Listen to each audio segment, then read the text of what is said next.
champion takes 8 Olympic finalists.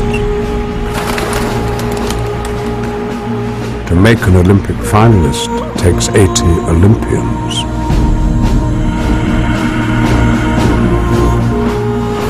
To make an Olympian takes 202 national champions.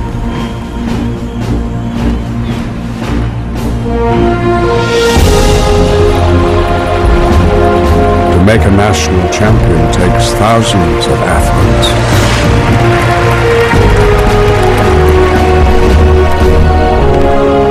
To make an athlete takes millions of children around the world inspired to choose sport.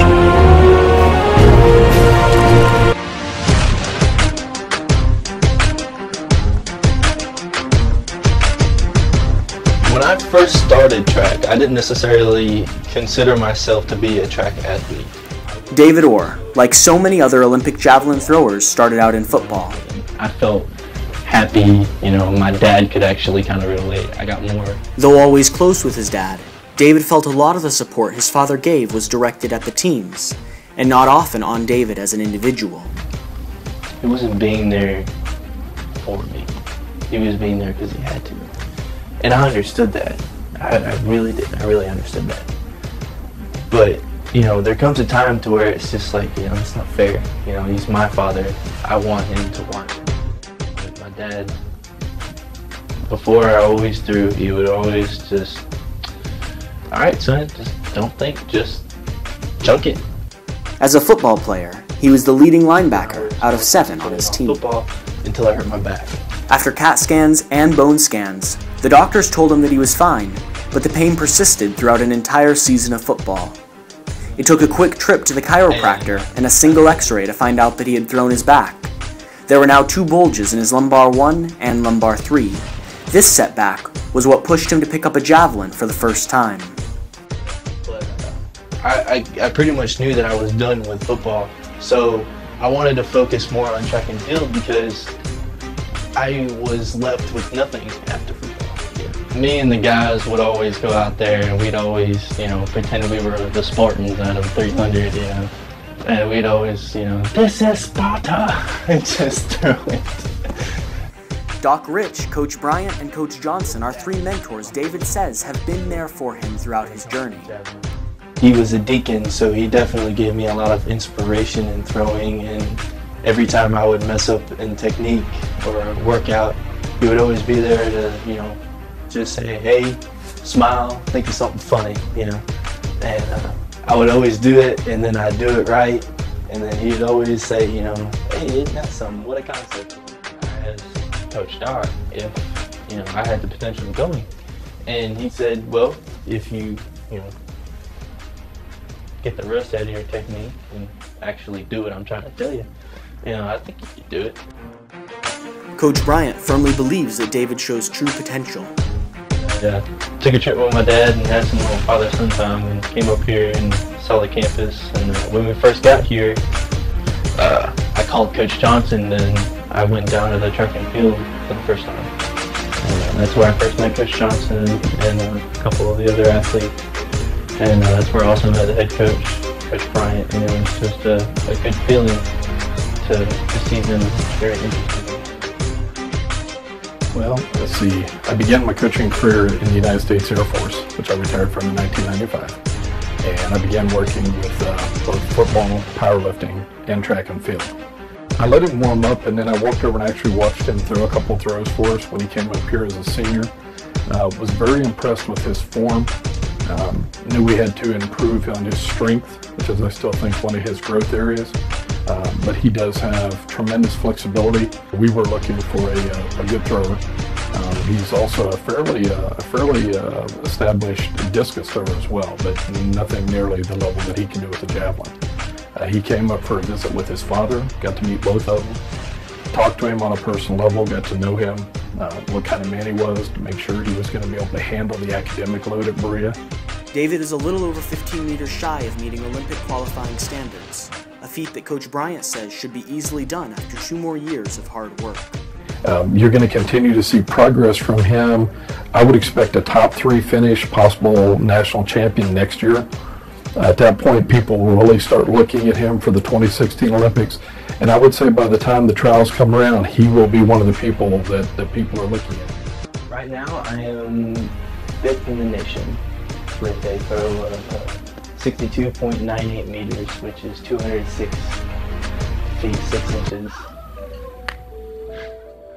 You know, Dave was hitting on all cylinders. We had a couple of weeks after the meet at Louisville where he placed second against a lot of Division I, Division II throwers. Was looking really good. And just totally unexpectedly, out of the blue, we get a phone call saying his father did not wake up one morning. That happened roughly less than 10 days from his national competition. The week before nationals, on May 14th of 2012, my father was found asleep permanently in my bed. And then I got a call from my mom, and she was crying hysterically, and not thinking straight. She wasn't talking right. Something felt wrong. But in a way, I was like, oh, she's having a midlife crisis. Then she told me the news, and I'm not gonna lie, I was doubtful. I didn't believe it. I didn't want to believe it. I couldn't go to my mom and be held. So it was hard. I don't want to completely break down and then someone sweep me off my feet and then just completely break me. I'm already broken. David's dad passed away from arteriosclerotic cardiovascular disease. There are times in life when track and field is not life and death. It's not the ultimate thing. Sometimes we have to step away and take care of other issues. I think he took a week off. I think that he got himself refocused.